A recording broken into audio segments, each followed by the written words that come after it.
संतों, भक्तों एवं माताओं के हृदयस्थ चेतन परमात्म स्वरूप को नमन और वंदन।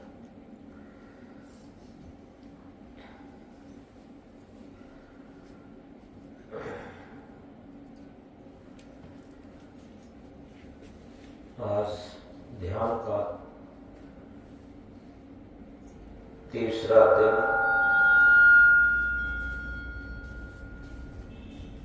और पहला सत्र, पहली ध्यान सभा।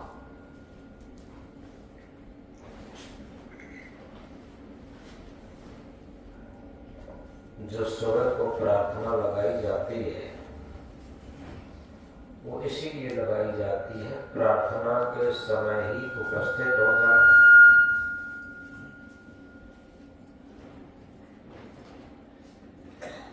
बाद में आने से डिस्टर्ब होता।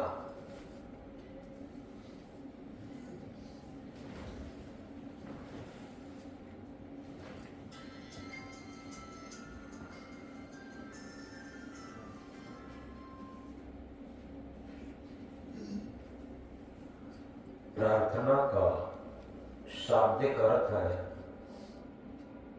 प्रार्थी की न की स्थिति हो जाए।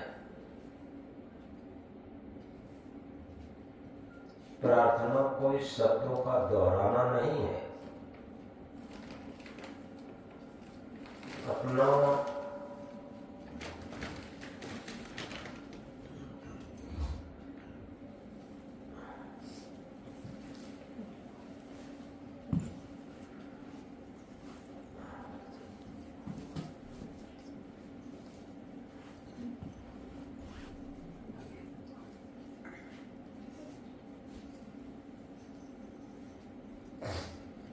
अपना हृदय कितना ब्रह्म हो, कितना अहंकार शून्य हो, हमारी आत्मा रूपी सद्गुरु के अंदर से जो भाव जागृत होते हैं, मन उसमें कितना तदाकार हो जाए, कितना लीन हो जाए, मन की स्थिति जीरो रह जाए, उसका नाम प्रार्थना है। यथार्थ में हम समझ नहीं पाते,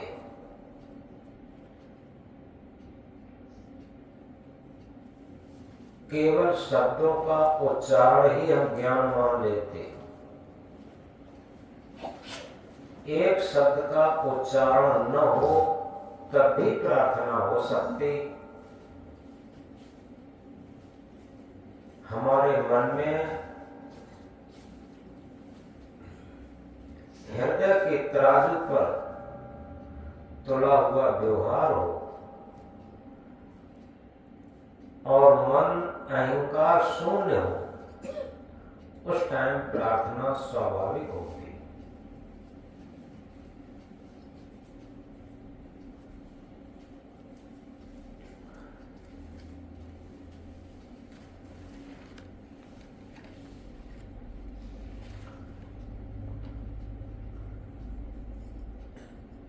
ध्यान किया नहीं जाता,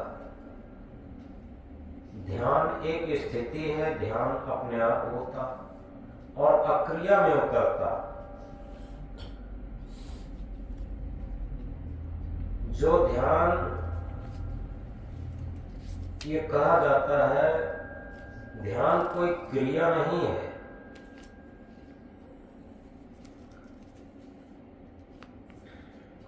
ये एक विज्ञान है न करने का। दुनिया में जितने भी विज्ञान हैं क्रियाशील हैं, लेकिन ये ध्यान का विज्ञान अक्रिया में उतरता है। आओ न करने का सीखें विज्ञान।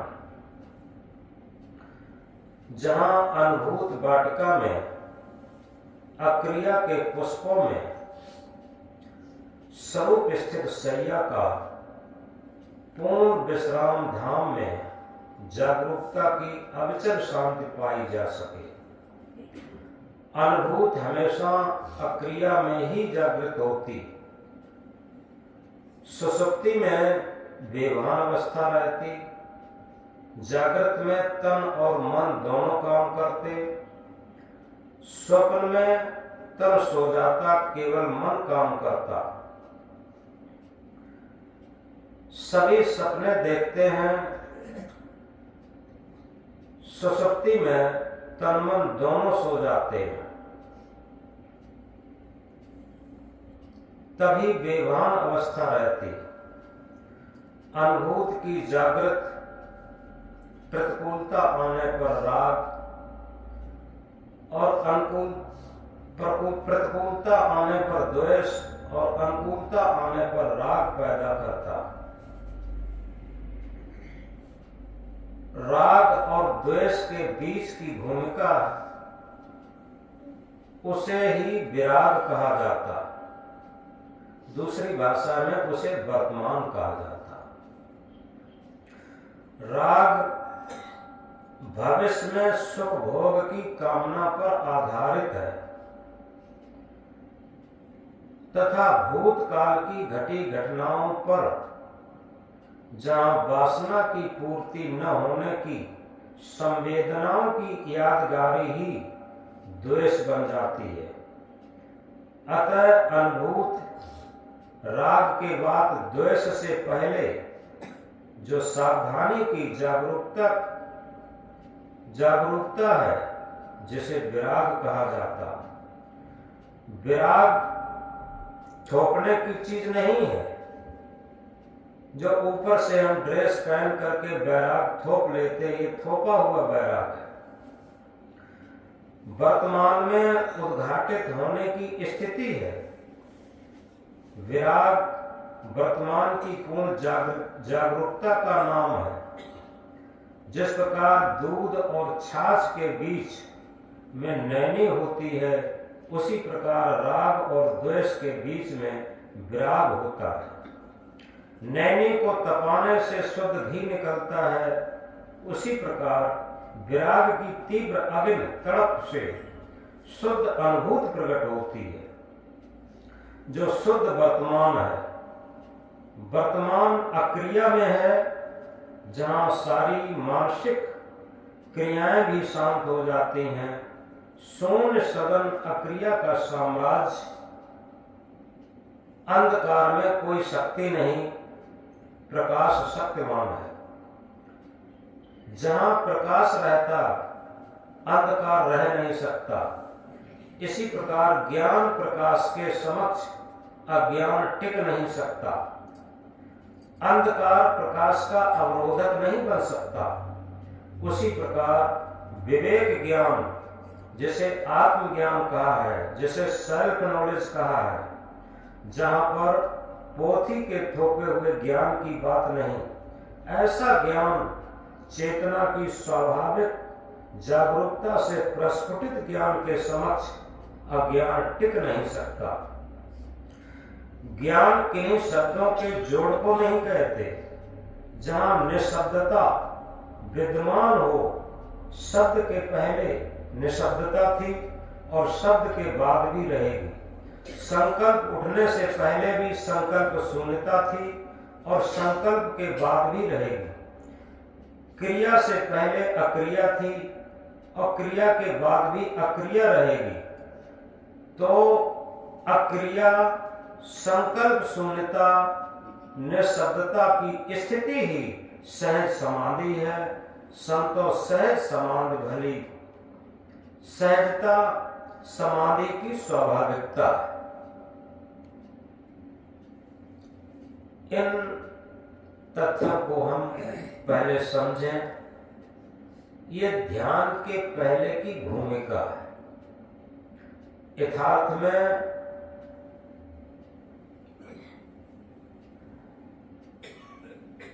जिसे मौन कहा जाता, मौन कोई जबरदस्ती मौन नहीं। मौन का मतलब होता है जहां आंख देख न रही हो, कान सुन न रहे हो, जिह्वा चख न रही हो, त्वचा स्पर्श न कर रही हो, नाक गंध न ले रही हो, निशब्दता और मन निर्विचार स्थिति में हो, ये सच्चा ध्यान है। जहां पर मन निर्विचार स्थिति में हो जाता है, वहीं से ध्यान की शुरुआत होती है। आप समझ लें, जो दिन में मन की चंचलता रहती है, व्यवहार काल में मन की चंचलता रहती है, वो हमारे ध्यान में बहुत बाधक है। और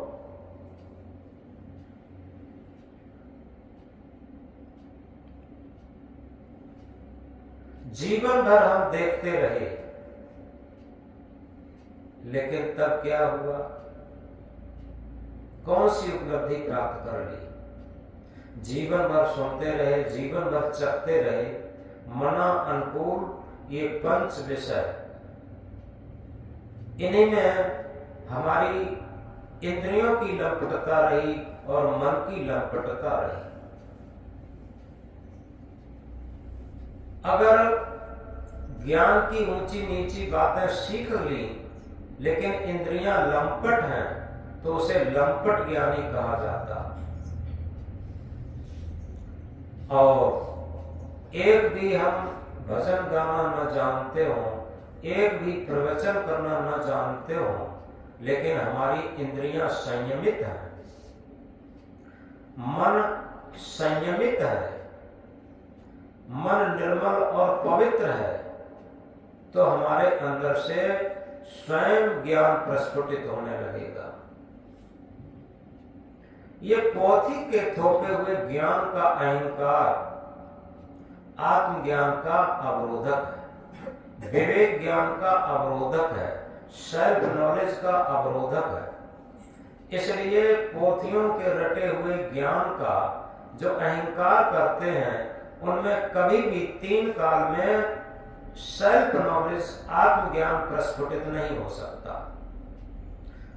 तो इस तरीके से सदगुरु कबीर साहब इंकलाब करके कहते हैं, पोथी पढ़ पढ़ जन्म हुआ, पंडित भयानक कोय, ढाई आखर प्रेम का पढ़े सो पंडित हुआ। वो किसी भी पोथी के पक्षधर नहीं थे। ऐसा नहीं उन्होंने कहा हो कि बीज ज्ञान बिना नर भटके। उन्होंने क्या कहा? आत्म ज्ञान बिना नर भटके। आत्म ज्ञान के बिना ही सारे लोग तीर्थ व्रत पूजा पाठ सारे कर्म कांडों में भटक रहे हैं। और अगर सही तरीके से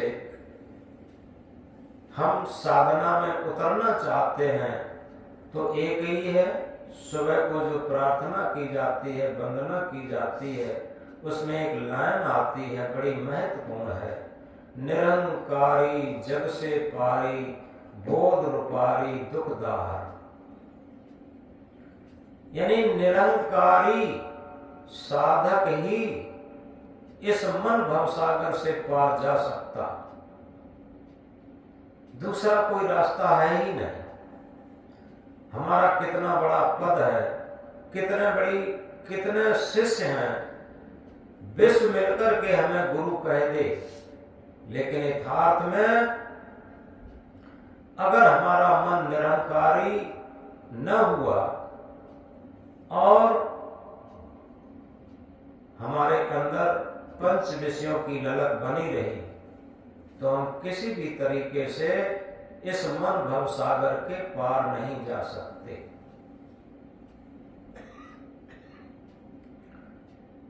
अगर कहीं भव सागर भरा होता,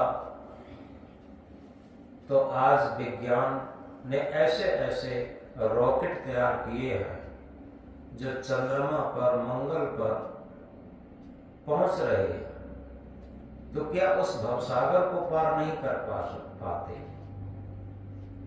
लेकिन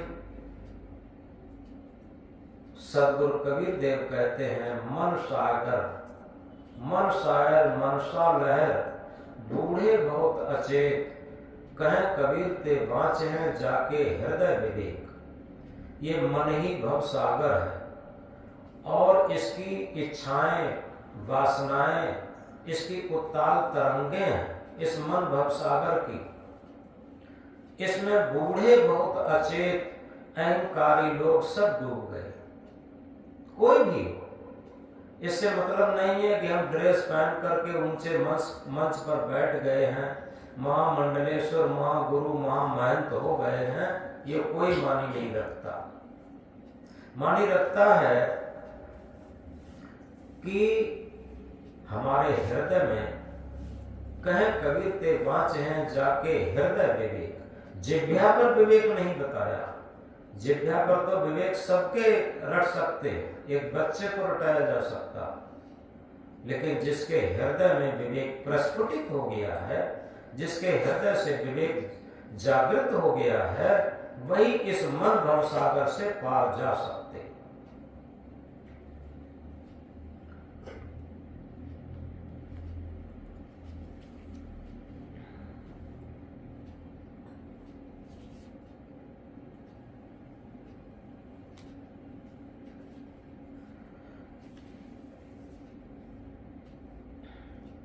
अब हम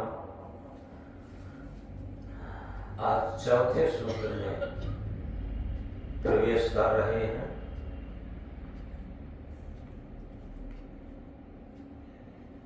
ध्यान की सहजता को समझना। ध्यान क्रिया नहीं है, ध्यान होता है अक्रिया अवस्था में। हमारी हलचल पर तो विजय पाई,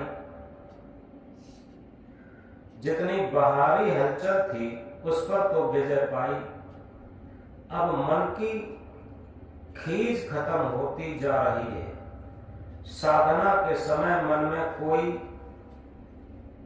विग्रह आ भी जाए तो अंदर खींच न पैदा हो, प्रसन्नता से मन की चंचलता स्वीकार करें। एक महत्वपूर्ण बात यह है, जो अपनी गलती स्वीकार करने लगता, होता क्या है, हम अपनी बात पटुता से, बात चातुर्यता से अपनी गलतियों को छिपाने की कोशिश करते। जो अपनी पद की गरिमा में, धन की गरिमा में, बात पटुता की गरिमा में अपने अवगुणों को छिपाने की कोशिश करता, वो महा अज्ञानी। और जो सरल हृदय से अपनी गलतियों को स्वीकार कर और गलतियों को न दोहराने का संकल्प लेता, वही महाज्ञानी। एक एक करके अपने दुर्गुणों को नित्य निकालने का प्रयत्न करता और सहज मन से, सहज हृदय से अपनी गलती को स्वीकार कर लेता, वही महान ज्ञानी।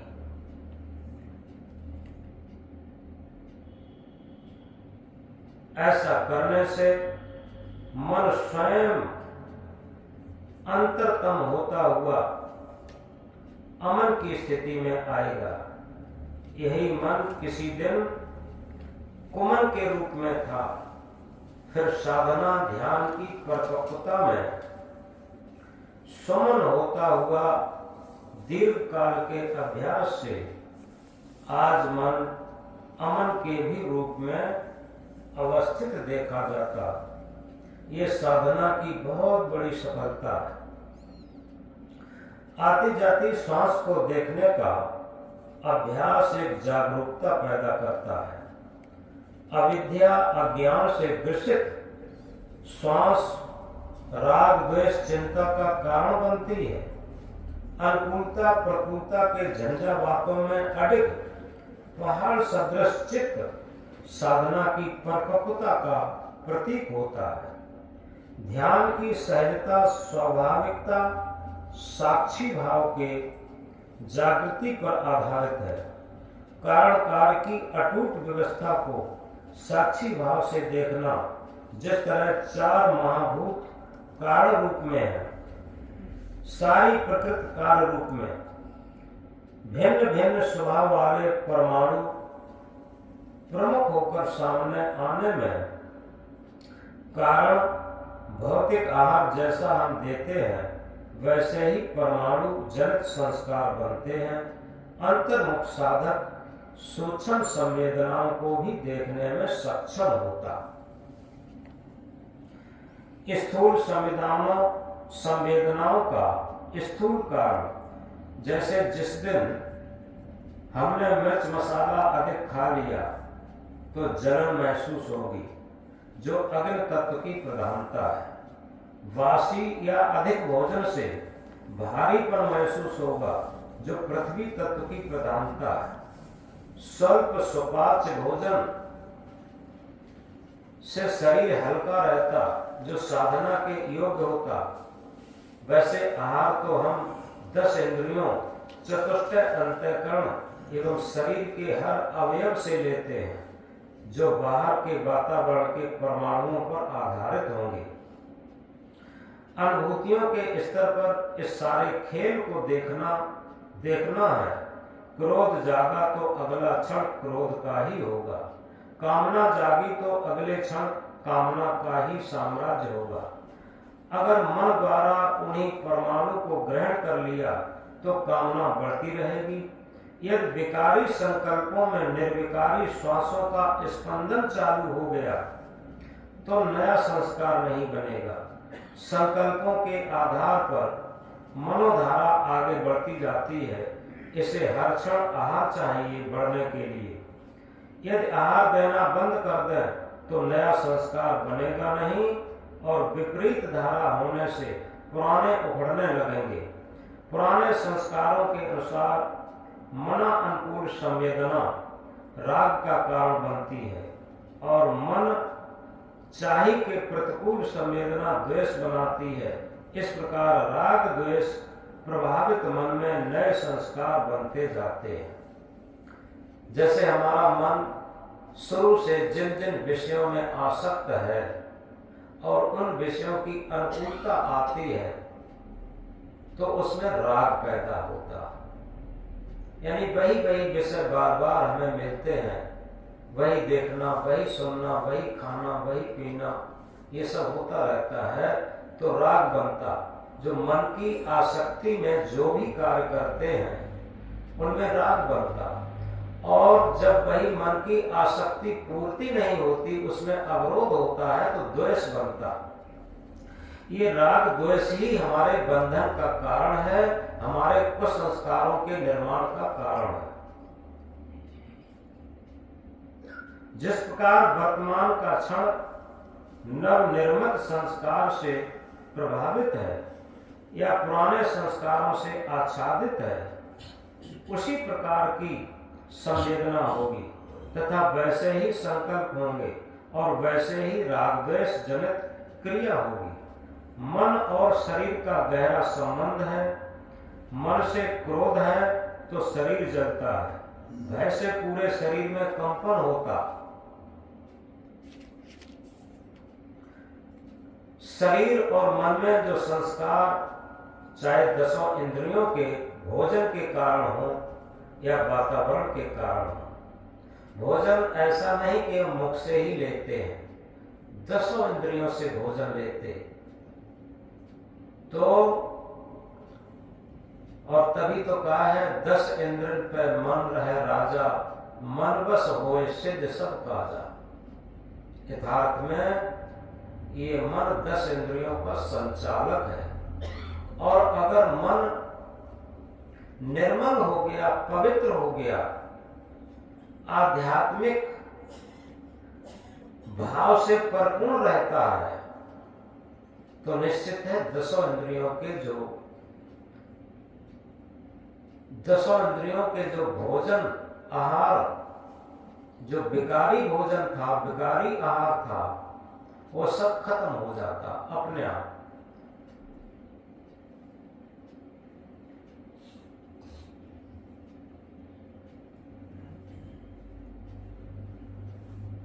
दसों इंद्रियों के भोजन के कारण हो या वातावरण के कारण हो, अगर हम साक्षी भाव से देखना शुरू कर दें तो नए संस्कार नहीं बनेंगे। संबल न मिलने से पुराने क्षीण होने लगेंगे। पुराने संस्कारों की गांठ खुलना शुरू हो गई, जिनका अविद्या ही कारण था। सूक्ष्म सावधानी के द्वारा जिस संस्कार की संवेदना सुखद अनुकूल है, तो मन में चाहिए का राग पैदा होगा, और जिस संस्कार की संवेदना दुखद प्रतिकूलता जान पड़ती, नहीं चाहिए का द्वेष पैदा होता। यही बात समझने की है। अनुकूल संकल्पों को भी दृष्टा भाव से देखें, प्रतिकूल संकल्पों को भी बिना खींच के दृष्टा भाव से देखें। अनुकूल संकल्पों की गुदगुदी तथा प्रतिकूल की खींच जिस दिन न पैदा हो, वो क्षण दिव्य होंगे। ऐसे दिव्य क्षणों में बंधन नहीं बनते तथा पुराने क्षीण होते जाते। ये बंधनदायी संस्कारों के खोलने की विधि है। ये काम हमको ही करना है। यहाँ बुद्धि विलास की बात नहीं है, रहनी रहनी की बात है। अनुकूल प्रतिकूल से राग द्वेष बनते हैं। जहाँ दृष्टा साक्षी भाव प्रबल हो जाता, वहीं प्रज्ञा आत्मज्ञान जागृत होता। जहाँ दृष्टा साक्षी भाव विलुप्त रहता है, वहीं राग द्वेष मिश्रित अज्ञान निर्मित होता। जो अपने मन का राग जहाँ है, और वही भोग पदार्थ, वही अनुकूल प्राणी पदार्थ को देखने के, मिलने के, बात करने के जो राग है, यथार्थ में यही सबसे बड़ा बंधन है। और उसमें जब बाधा आती है तब द्वेष बनता। ये राग द्वेष ही सारे बंधन का कारण है, सारे नरक का कारण है। और अगर राग है, उसे हम साक्षी भाव से देखना शुरू कर दें। क्योंकि शाम को बात सुनाई थी एक राजा की। उससे पूछा था, जब तुम भिखारी थे, दर दर की भिक्षा मांग रहे थे, तब क्या राजा भी थे? तो उसने कहा, नहीं, राजा नहीं थे। तुम थे क्या? हम तो थे। इसके बाद पूछा, अब राजा हो क्या इस टाइम भिखारी भी हो? कि हाँ, भिखारी नहीं है। तुम हो क्या? हम तो हैं। तो जहां पर राग की स्थिति होती है, राजा होना ये राग की स्थिति है, भिखारी होना ये द्वेष की स्थिति है। तो इस तरीके से राग की स्थिति में भी अपने अंदर साक्षी भाव जागृत करके उस राग से दूर हटा जा सकता। उस राग की सारे संस्कार खत्म किए जा सकते। और जहां द्वेष रहता है, जिससे हमें द्वेष हो गया, उससे दूरी बनाने से हमारे अंदर द्वेष के भी संस्कार खत्म होते। राग और द्वेष के जब संस्कार खत्म होने लगे, तब समझो हमारे अंदर विराग पैदा हुआ। क्योंकि जहां राग है वहां विराग नहीं रह सकता, जहां द्वेष है वहां विराग नहीं रह सकता। जब राग नहीं था, द्वेष नहीं था, उस टाइम क्या था? उस टाइम विराग था। और इसी तरीके से जब राग नहीं होगा और द्वेष नहीं होगा, तब विराग की स्थिति होगी। और यही विराग की स्थिति ही भजन और ध्यान की स्थिति के लिए एक भूमिका है।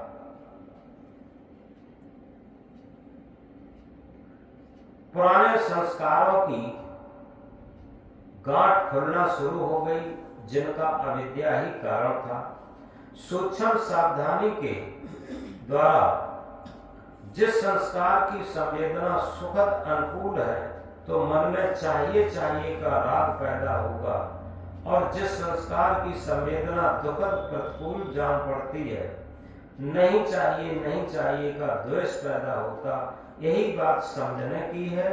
अनुकूल संकल्पों को भी दृष्टा भाव से देखें, प्रतिकूल संकल्पों को बिना खींच के दृष्टा भाव से देखें। अनुकूल संकल्पों की गुदगुदी तथा प्रतिकूल की खींच जिस दिन न पैदा हो वो क्षण महान दिव्य होंगे। ऐसे दिव्य क्षणों में बंधन नहीं बनते तथा पुराने छेद होते जाते। ये बंधनदायी संस्कारों के खोलने की एक विधि है। ये काम हमको ही करना है। जहाँ बुद्धि विलास की बात नहीं, रहने गहने की बात है। अनुकूल प्रतिकूल से राग द्वेष बनते हैं। जहाँ दृष्टा साक्षी भाव प्रबल हो जाता, वहीं प्रज्ञा आत्मज्ञान जागृत हो जाता। जहाँ दृष्टा साक्षी भाव विलुप्त रहता, वहीं राग द्वेष मिश्रित अज्ञान निर्मित होता रहता।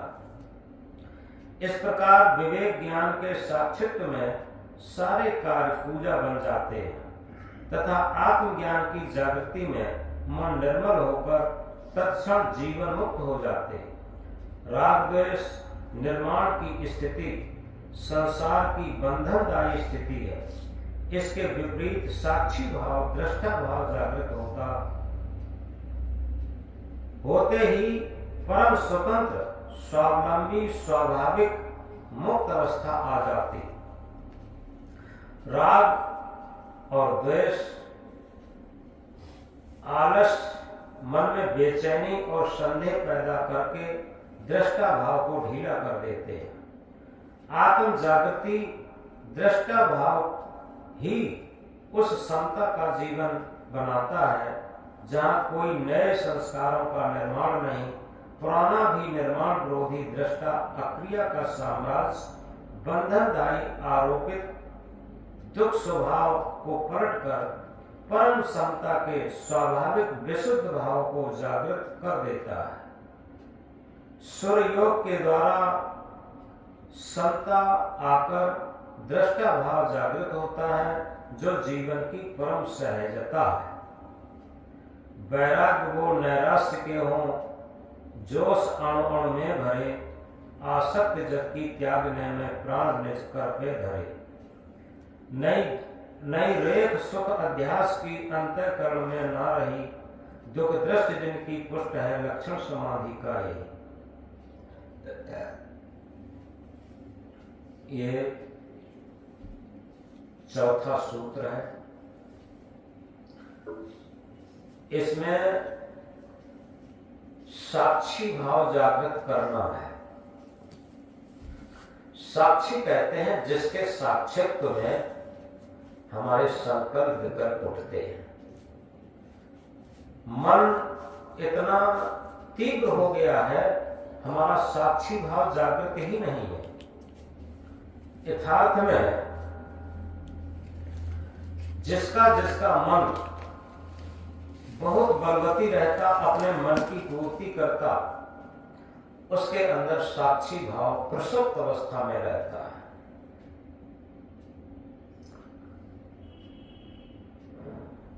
और जिनका मन विवेक द्वारा, आप देखें तुलसीदास अपनी पत्नी में कितने आसक्त थे। उनकी पत्नी का भाई तुलसीदास की अनुपस्थिति में अपनी बहन को लेकर के अपने घर चला गया था। वापस आकर देखा पत्नी घर पे नहीं है।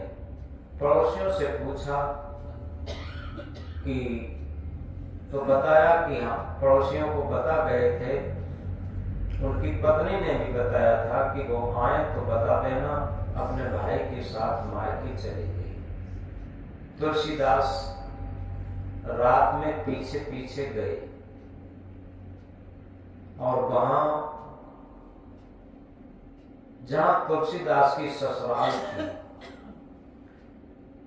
बड़ी नदी पार करके और वहां पहुंचे। कवियों की भाषा में तो ये है, नदी चढ़ी हुई थी, मुर्दा पर बैठ के पार हुए। चलो जैसे पार हुए, पार पहुंचे। इसके बाद ताला लग चुका था, रात हो चुकी थी और वो किसी तरीके से मकान पर चढ़ करके जहां ऊपर पत्नी थी वहां पहुंचे। पत्नी ने आवाज सुनी बाहर, तो ये कहा कौन है? तुलसीदास ने कहा तुमको प्राणों से अधिक चाहने वाला तुलसी। पत्नी ने कहा तुम्हें शर्म नहीं आई? तुम पीछे पीछे चले आए। सुबह होगा, माता पिता देखेंगे, भाई भाभी देखेंगे, सखियां सहेलियां देखेंगी तो क्या कहेंगी? तुम्हें शर्म नहीं आई? पीछे पीछे चले आए। इतनी आसक्ति, इतनी ममता, इतना मोह। ये प्रतिकूल बात ने तुलसीदास के अंदर जो मोह था, राग था, आसक्ति थी, उसे भस्म कर दिया। क्योंकि प्रतिकूलता की आग राग को भस्म करती है। आप कहीं भी देख लें, जिन महापुरुषों का, जिन भक्तों का हम जीवन पढ़ते हैं, उन्हें देखें, उन्हें कहीं न कहीं कोई न कोई प्रतिकूलता जरूर आई, लेकिन उस प्रतिकूलता में हम टूट जाते हैं अविवेक के कारण। अगर उस प्रतिकूलता का सदुपयोग कर ले तो निश्चित है हमारे अंदर विवेक जग सकता। तो जब ऐसी प्रतिकूल कट बातें तुलसीदास ने सुनी, तो तुलसीदास के अंदर जो राग था, आसक्ति थी, मोह था, वो जल के भस्म हो गया अंदर। और उसी राग पर विराग का अंकुर प्रस्फुटित हुआ। तुलसीदास उतनी ही रात जाने लगे। पत्नी ने कहा कहां जा रहे? तुलसीदास ने कहा अब मैं जा रहा। पत्नी ने कहा प्रभात हो तब चले जाना। तुलसीदास क्या कहते हैं? अब तो घोर प्रभात है, बाहर अंधेरी रात है, घोर प्रभात कहां हुआ? तुलसीदास के अंतःकरण में। तुलसीदास के अंतःकरण में, तुलसीदास के मन में घोर प्रभात हो गया। विराग की किरण फूट गई। जिस विराग को हम ऊपर से थोपते हैं वो विराग नहीं, ये अंदर से विराग की किरण फूट गई। और जब अंदर से विराग की किरण फूट गई, तुलसीदास जाने लगे। उनके अंदर से ही एक मंत्र निकला, अब तक नसानी अब न नसायो, अब तक नसानी अब न नसायो। ये मंत्र कहां से निकला? उनके हृदय से जब विराग की किरण फूटने लगी और राग खत्म हो गया, तो अब बार बार दोहराते हैं, अब तक नसानी अब न नसायो, अब तक नसानी अब न नसायो। और उनका विराग पूरे जीवन चला। जिन्होंने वैराग, तुलसीदास की जो एक वैराग्य संदीपनी पुस्तक भी है, पूर्ण वैराग्य से लिखी हुई। उन्होंने लिखा है, नैन सर जाहिन लागा, महामोह से सोबत जागा। यानी नारी के नेत्रों के कटाक्षवाण जिसके हृदय को नहीं वेद सके, वो महामोह अज्ञान से वही जाग सकता। ये तुलसीदास के शब्द हैं। उन्होंने लिखा रामायण में, सत्य समान धर्म नहीं दूजा, जब तक यज्ञ होम नहीं पूजा। ये शब्द कहां से निकल रहे? उनके विराग से निकल रहे। अगर वो विराग न जगा होता तो ये उधारी का विराग काम नहीं देता। ये केवल एक उदाहरण है। क्या आज भी हम इस मंत्र को दोहरा सकते हैं और अपनी कमर कस सकते हैं? अब तक नसानी अब न नसायो। जितने साधक हों उन्हें ये मंत्र अपने हृदयंगम करना चाहिए। अब तक नसानी अब न नशयो। जिस राग में, जिस द्वेष में, जिस मोह में, जिस आसक्ति में हमारी अमूल्य जीवन के क्षण, अमूल्य जीवन की श्वासें खत्म हो रही हैं, क्या उन अमूल्य श्वासों, अमूल्य क्षणों को हम अपने विवेक के द्वारा, साक्षी भाव के द्वारा अपने अंदर जागृति का मंत्र बना सकते हैं कि अब तक नसानी अब न नशयो, अब तक नसानी अब न नशयो। जिस दिन ये भाव मेरे अंदर जागृत हो जाए तो निश्चित है व्यवहार काल में भी हमारा ध्यान अपने आप आने लगेगा। जिसका व्यवहार काल शुद्ध हो गया उसी का ध्यान काल शुद्ध हो सकता, और जिसका व्यवहार काल, क्योंकि व्यवहार काल ही ध्यान की भूमिका है। जो व्यवहार काल में मन इंद्रियों का लंपट बना रहता, वो ध्यान काल में कभी भी उसका मन एकाग्र नहीं हो सकता। ये नियम की बात है। और जिसका व्यवहार लंपटता के बिना केवल सहज हो जाता और विराग से ओतप्रोत हो जाता, आत्मा के भाव से ओतप्रोत जिसका व्यवहार रहता, उसी का मन ध्यान काल में एकाग्र होता और अमन की स्थिति में आता। तो इस तरीके से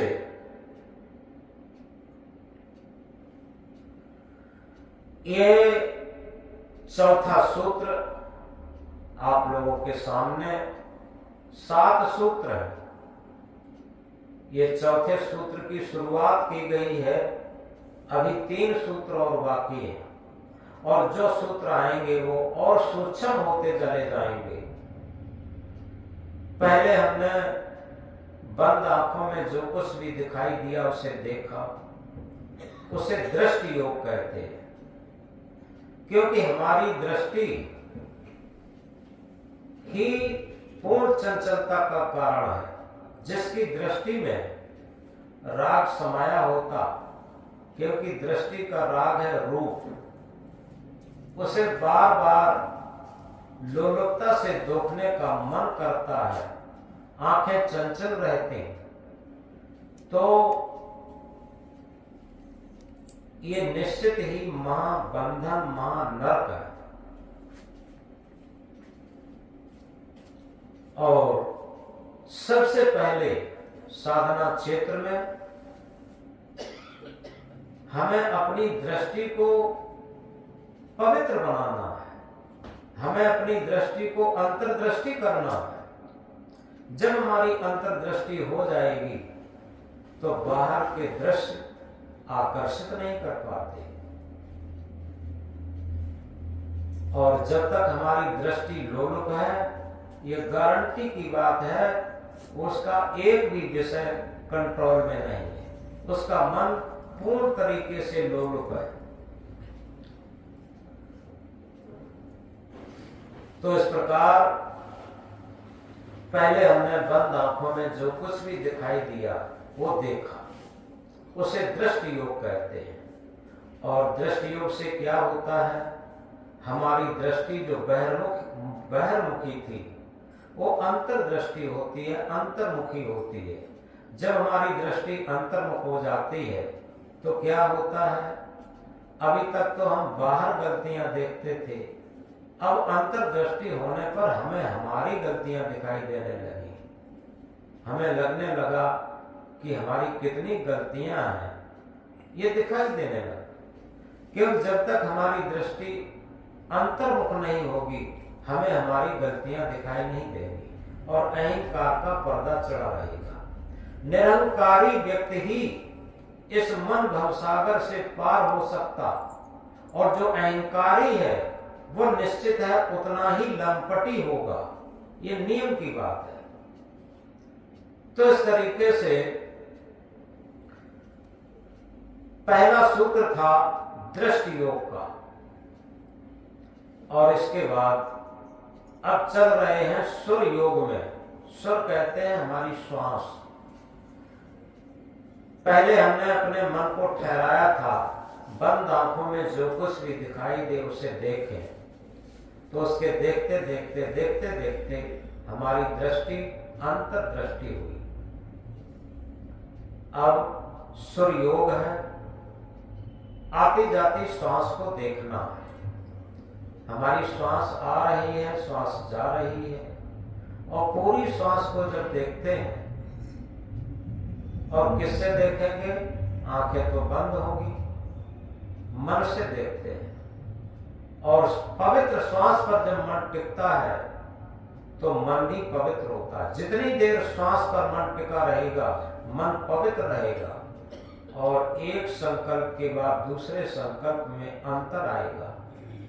अभी तो मन में बार बार संकल्प आते थे, लेकिन अब बार बार संकल्प नहीं आएंगे। अब एक संकल्प के बाद दूसरे संकल्प में जो स्पेस होगा, अंतर आएगा, वो हमारी ध्यान की सफलता होगी।